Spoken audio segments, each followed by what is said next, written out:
How's it going, Eliminators? Today we're going to be having a look at a 4x4 snowblower and diagnosing some drive issues. So let's get right into it. So I have here a Mastercraft 10.5 horsepower 30-inch snowblower. And these snowblowers are very common. However, the one that we're working on today is actually quite uncommon.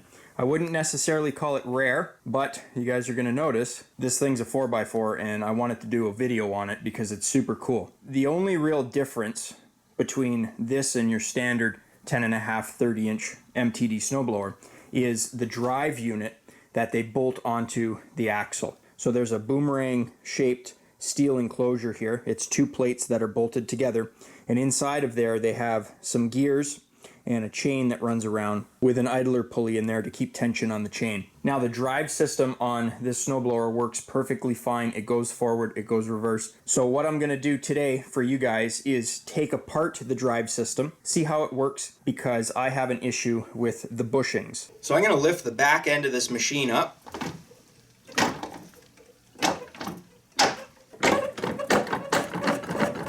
And you guys can see how loose the left side is there. Now I'll put the model number up on screen. Now with that, I went to Google and typed in MTD manuals, and mtdparts.ca came up, I think. And basically I just took the model number and serial number, put it into their website, and I was able to get a full parts manual for this snowblower. So I printed out a piece of paper here just so we can talk about this in the shop. This is the entire assembly for one side. So we're gonna look here and you guys can see it says LH. That's left hand for the wheel chain case assembly.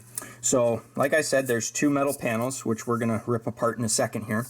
And the issue that I'm having is that there's a wobble. Now, there are these bushings that are replaceable, you guys can see here. And on a normal snowblower, you're going to have two axle bushings. On a normal snowblower, you're gonna have one wheel that's gonna be here, and your axle bushing is going to be here and again on the other side. Now on this machine, you guys are already going to see that I've highlighted every axle bushing and wheel bushing on this machine, and that's only for the left hand side.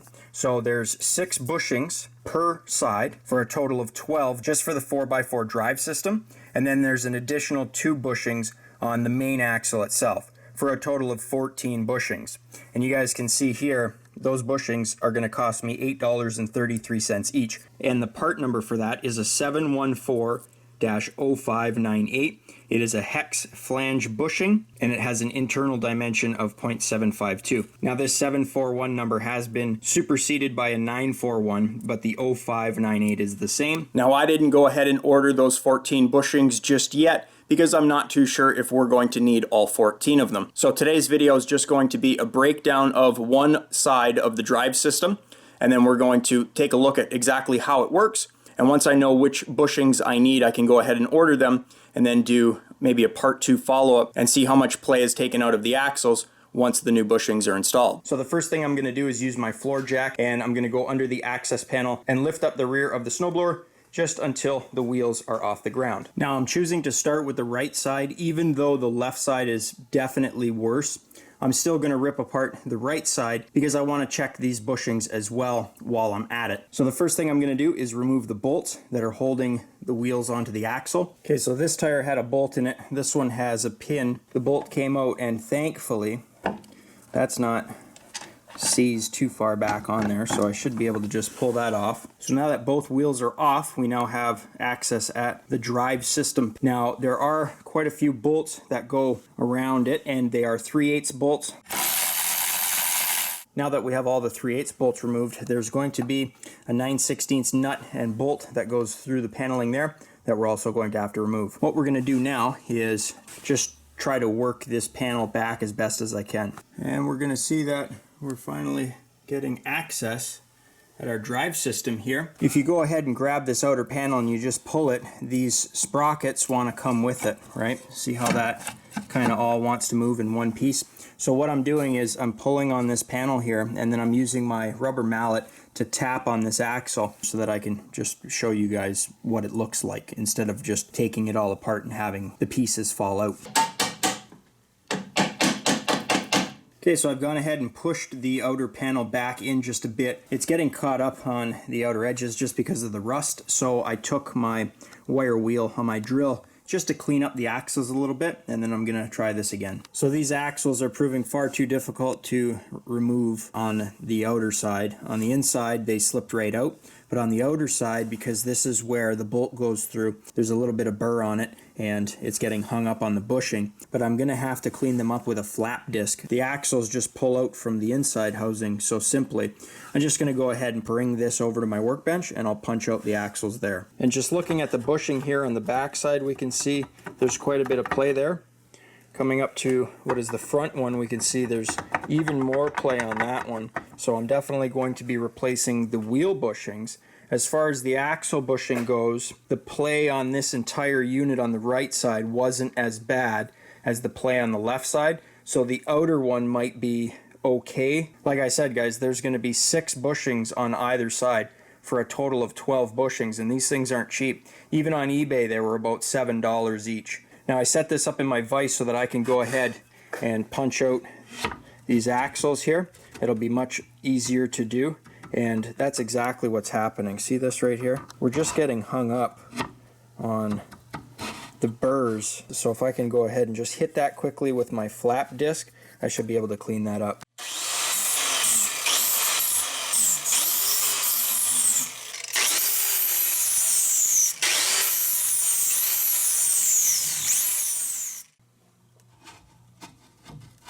Just like that, it slips right out. Covered in grease, which is a good thing. That's what you want. This one really doesn't want to go. There we go. And what I've done here is just taken my one axle that came out nice and easily. You guys can see there's a whole bunch of grease on this, which is good. That's what you want. And you can see that there's not a whole lot of play on that. There's a little bit, but there's not a whole lot. Now, even though we're working on the right side, and my diagram here is for the left side, they're put together the same. So if we look here, this is going to be your inner side with the bolts facing outward. So our bushings are going to go from the inside out, and you're going to have a washer in between the bushing and the sprockets, and the same goes for all 3 axles. So on the insides we have 2 washers there, and we don't have washers on our outsides, but if we come in here and have a look, we can see one of our washers is stuck right to the bushing there. But if we come up to this one, there is no washer, and there's no washer on the other one either. So I've just gone ahead and slid that washer back onto the axle just so I don't lose it. And if we look, we can see that it is a number 8 washer. And if we come down to the parts and we look, number 8 is a 736-0351. So it's a 30 thou washer with a 1.5 inch outside diameter and a 0.76 ID. I might have those here in the shop, so I'm not too worried about that. We can see that there's a washer here on my shop floor, but this is a thick washer, and I'm assuming it had something to do with the bolt for the idler pulley. And to punch out these bushings, I'm just going to go ahead and use a 3/4 inch socket because it fits inside of that. Okay, so the socket method worked good. I have all 3 bushings out now, but the one thing I wanted to point out was these axles, they do have grease fittings on the end of them. So what they've done is they've bored into the axle, and then they've bored down to make these holes so that as you pump grease in through your grease fitting that's integrated into this axle, you're pumping grease onto your bushings. And that's a really good design. I know that it worked at some point because there was a whole bunch of grease on this, which is excellent. That's exactly what you want. But we have to remember that this is an older snowblower. I think the model code was like 2000 or 2001. So 19, almost 20 years old now that this machine is. So it's going to need some TLC. Now I'm going to be looking at removing the main sprocket on the main axle. And you're going to notice that it is keyed. So I might have to put a puller to that to pull the sprocket off of that axle. I'm just not sure what kind of puller I want to use because I'm going to try to find something that I can go over top of this grease fitting because I don't want to go on the very front of it because I don't want to damage it. Perhaps like a socket. I can put a socket over there, and then the jaws of my puller can grab onto the sprocket, and I should be able to pull that sprocket right off. So right now I'm just going to go ahead and disconnect my chain and then once I get that sprocket off, then I can go ahead and remove the inner panel, and we can go ahead and check those bushings as well. And the way you can check bushings is fairly simple. Just use one of your axles. So I won't be checking near the area that I ground because we actually removed a little bit of material there. So what you want to do is just try to check it in the center where you know that the axle is going to be 0.750 and the bushing is 0.752. So you're getting 1/1000th of an inch on either side for a total of 2/1000ths of an inch of clearance. And that's what allows the axle to spin smoothly inside of these bushings here. But these bushings do get worn out. They get oval shaped, so I'm not sure if you guys will be able to see it, but they're going to wear out just because gravity is pulling it down. So just a neat little project here. I've been looking forward to filming this video for a while now because I've never actually worked on one of these and wasn't really looking forward to buying a whole bunch of bushings because, like I said, there's 14 of them, and I think that puts bushing costs right around $100. So worst case scenario is I'll have $100 in bushings into this machine, and I bought it for a very good price. I kind of wanted it anyways, regardless of what the guy wanted for it, because I wanted to do a video on it for you guys because, yeah, these things are super cool. So I'm thinking something like that for my puller. So like you guys can see, I've hooked up my socket over top of the grease fitting and my puller on the sprocket. That should be hardened steel, so I don't have to worry about damaging the sprocket. So I'm just going to go ahead and slowly tighten that up, and hopefully our sprocket will come off nice and easily. I might hit it with a little bit of oil first just to kind of coat that axle a bit. So I've gone ahead and removed the wheels from the left-hand side, and doing the same thing, I'm just checking for play in the axle, and I can see that both of these bushings are worn. Coming over to the front, same thing. This one's even worse up here. That one's real bad. Look at that. And then to check the main bearing on the center, I'm just gonna kind of go like this, and you guys can see there is a little bit of sideways play, but the main thing is this.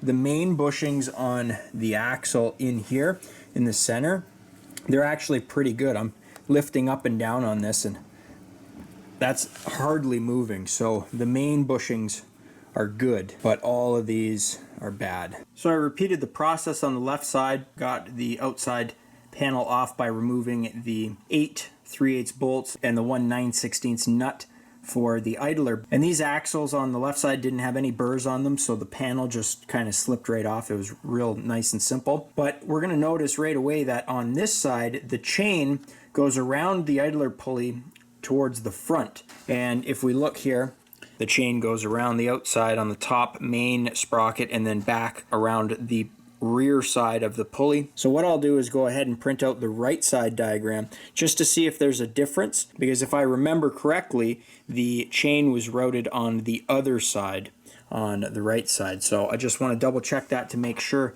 that was correct, and if it wasn't, then I will fix that once we're ready for reassembly. So I now have the plate from the left-hand side of the machine, and I'm using the axles from the right side of the machine because the axles both measure the same. But if we're going to check for play, remember that left side and how bad it was? So there you go, guys. So what I'm going to do is get a head start on ordering some parts, and I'm going to order all 6 bushings for the left side because I know they're bad. And I was debating on whether or not I was going to order 5 or 6 bushings for the right-hand side, because I know that the outer 2 bushings needed to be replaced, but we may have been able to reuse the center bushing. But I figure for another $8.33, I might as well just go ahead and order another 6 for the other side. So I got the calculator up on the TV here just to show you guys that 12 of those bushings at $8.33 each, which gives me a total of around $113 once I factor in 13% HST, which is harmonized sales tax. And just to give you a little update on the sprocket removal, I tried to use my puller with the socket over top of the grease fitting, and the sprocket did not want to come off. That is absolutely seized on there. So I think what I'm going to have to do is use my torch and heat up the sprocket itself, and then use my puller, and the heat will expand the metal, so it should make slipping that sprocket off a little easier. And at this point, it's a great time to take a look at our pulleys. Check this out. This thing is completely smashed up from that chain. So I think I'm going to end up replacing this pulley on the right side. And once I get the chain off of the left side here, then I'm going to go ahead and inspect that pulley as well. It's probably in similar condition, but if I want to ensure that there's going to be zero issues with this drive system, I might as well go ahead and replace those pulleys now so that there isn't a failure with the drive system in the future. And if we look at the manual here, the pulley is part number 14. So if we come down to the parts list, we're going to see that number 14 is a 756-0313. So quick recap, I'm going to be getting 12 bushings, 2 pulleys, and 3 washers. So I will get those parts on order, and once they come in, we'll follow up this video with a part 2. Then I can give a guarantee to whoever ends up buying this piece of equipment from me that there will be absolutely zero issues with the drive or the wheels, and this should be a reliable quality used snowblower that I can sell. So that's it for part 1 of the 4x4 snowblower video. There will be a part 2 of this video. Once I do get those bushings in, I'll go ahead and put the drive system back together. We'll make sure we grease everything properly. Now that video might not run as long as this video did. However, at least you guys will be able to see it driving. You guys will be able to see that the play in the drive system has been fixed and that there isn't much wobble to the wheels. So if you guys enjoyed the video, think about leaving me a thumbs up. You know, it really helps me out. You can click here to subscribe and click over here to watch one of my previous videos. I upload every single week, so be sure to stop on by next week, check the channel out for new content, and as always guys, thanks for watching.